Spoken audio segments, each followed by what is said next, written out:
Well, the new Teenage Mutant Ninja set has come out and people are starting to realize these borderless surge foil cards are beautiful and the demand seems incredibly high. Look at these prices, $275, $600, $270, $475. Holy FOMO, get your boxes now, buy, buy, buy. Oh, wait a second, there might be a problem. Zero sold.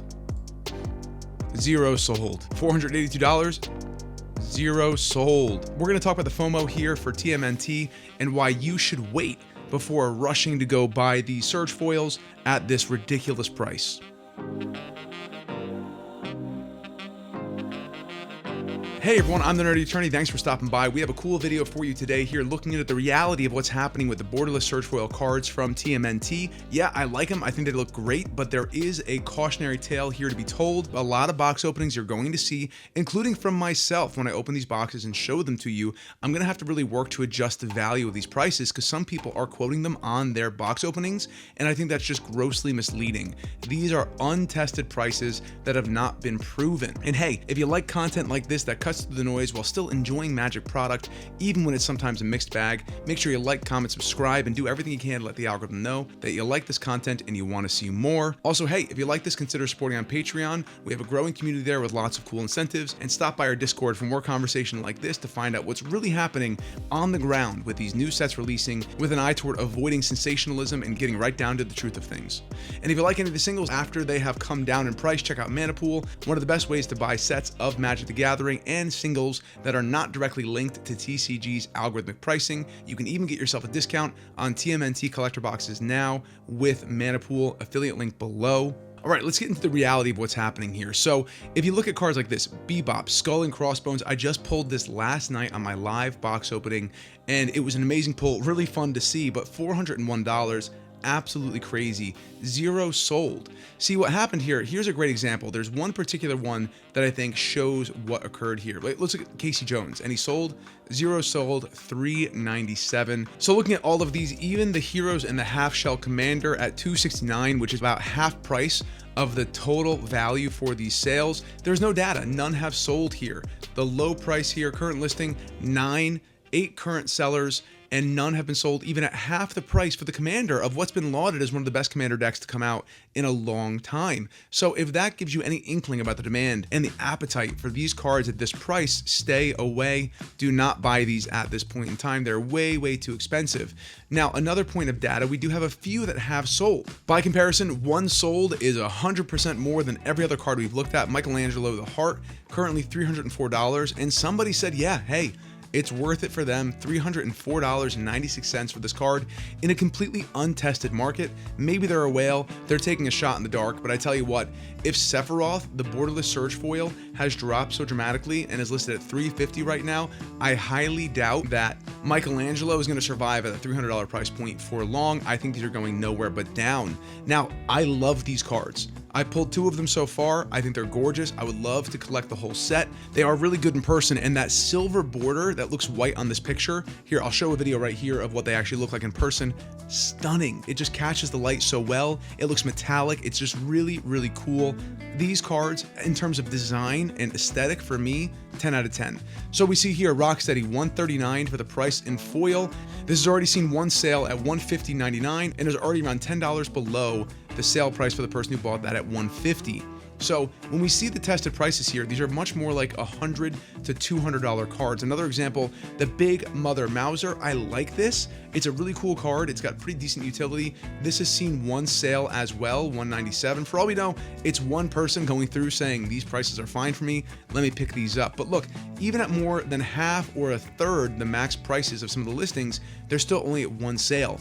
Ninja Pizza is the biggest offender. This one was bought at $104. I think that's a reasonable price. We'll talk about other surge foil borderless cards from previous sets that have seen growth over time and where the demand has gone with those, but $564 seems insane.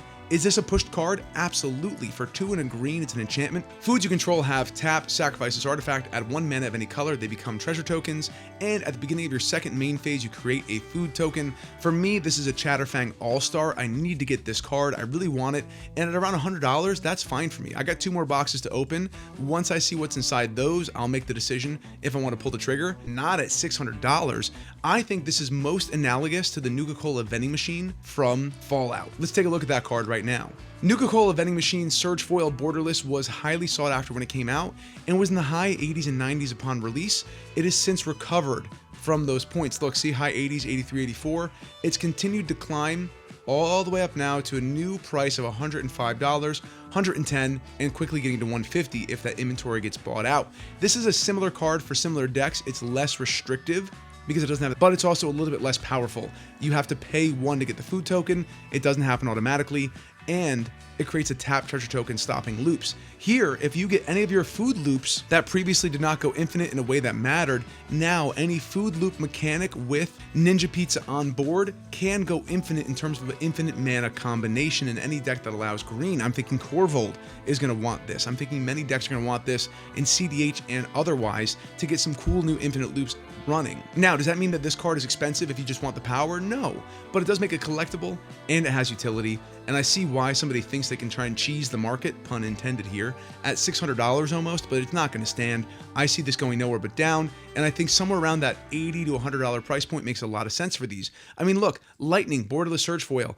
There was a time when this card, let's see if it's on the chart, was selling at $330, 11 items sold, even after a crash to $170. And then again, $303, 81 items sold. We're talking about the most sought after Magic set in recent history. Tons of outside money, tons of investor speculation, and even those saw drops from 300 to 186.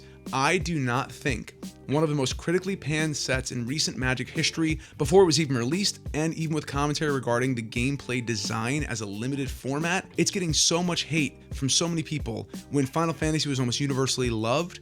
I don't see this 304 surviving better than that Lightning card we just looked at. I think down is the only way this can go. So again, protect yourself from all that FOMO. Look at other great cards. This Arcane Signet Pip-Boy Borderless Foil, it took time to get all the way up. Ooh, look at that drop. That's a weird chart. Were there no listings? Did someone list it for $0 and quickly delete it? Not sure what happened there, but now it's sitting at a healthy $180 for this one card. And guess what? Look at the sales data. People are buying it at that price. So this was a limited commander product and collector booster product that had low inventory.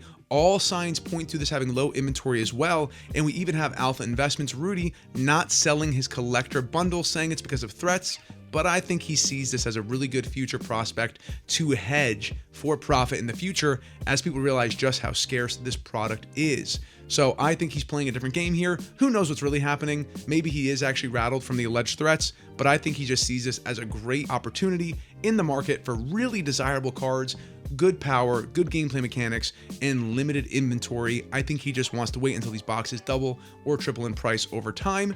Given the inventory numbers, that might happen. So I know it seems like I'm talking out of both sides of my mouth here, but I think over time, like most sets, it will see a rise in demand, a rise in interest. This reminds me of what happened with Bloomburrow, if I may. Let's take a look at those collector box prices. Bloomburrow collector boxes have gone nowhere but up, and it's in large part due $800 now is the bottom for these prices. They're selling aggressively even at that high price point. Look at this, constant sales at $800, and the real reason why is the gilded foil cards. When looking at these raised foils, not gilded, I apologize, we see that these have got incredibly high price points, and they slowly rose up from around a $200 price point close to release all the way up now to historic highs of $600 to $700 per card, and guess what? They're selling at that price point. This is a large reason as to why we've seen such meteoric success in the secondary market for Bloomburrow. There was a big dip here for some reason with Balin, but either way, these are catching between 150 and 300, and they're highly, highly sought after cards. This, I think, is a great cautionary tale again for TMNT. Bloomburrow, nearly universally loved, given a year plus for it to age, for inventory to dry up, for demand to increase, and now it goes from 90, 87 to about 150.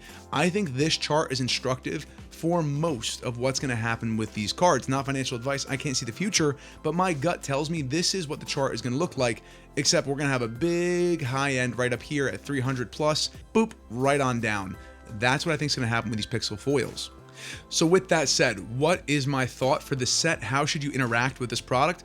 I would say buy singles of the main set. The singles for the main set look very, very reasonable. But when looking at the price of borderless surge foils, even here, look at this, a giant drop off. 0 have been sold, no interest in this product whatsoever, even at $27.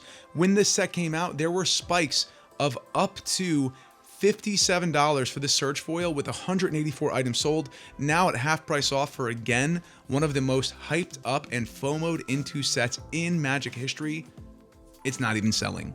Also, I dug a little bit deeper into this to find out some more information about what's happening with these singles on other distributors. You see a lot of hype on eBay as well for these sets. Look at the singles here, borderless foils, good prices going out the door right there. I think these might be right on the money, if not a little bit low, to be honest. This seems kind of high, but it is a foil for the Shredder Near Mint, $62, doubling season foil, sold February 25th. It's always interesting seeing the actual sales here, as I'm looking to see if there was maybe an appetite for Pixel cards at a higher value on eBay. A lot of international purchases happen there because of how slick they are in sending things internationally. And look at this, $37 for this sounds good to me. I would have bought that. $37 for this, I would have bought that too. $37 for Casey Jones. Yes, these three right here are what, not really a buyout, but I wouldn't be surprised if it was all bought by the same person. 3 for the price of 1 or less, who knows? It seems like a good deal. I like these at $40 or $50, to be honest. Another one sold at 36 from that same limited TCG seller. They really had low prices here from Canada. I don't know if maybe they pulled a ton and thought they weren't valuable. And that's the end, by the way. That's all there is.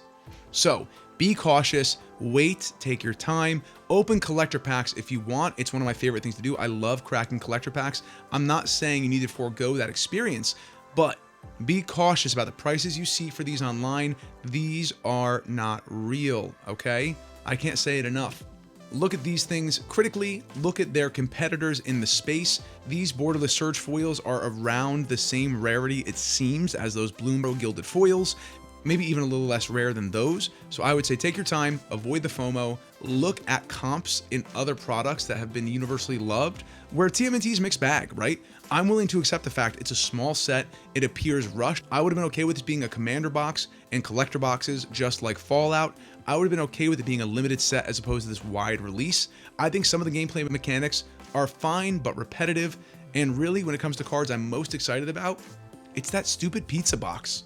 I think the green and the silver is going to look great in person. It's a highly useful card. This one I'm excited for, but otherwise, those are my thoughts. Let me know in the comments below. What do you think about this product? What do you think about my predictions for these borderless surge foils?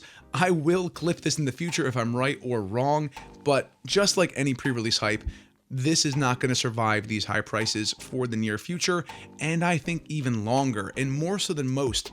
I think the amplitude we're going to see in this chart is going to be dramatic. I would not be shocked within 2 to 3 weeks if this price is not $90 to $100.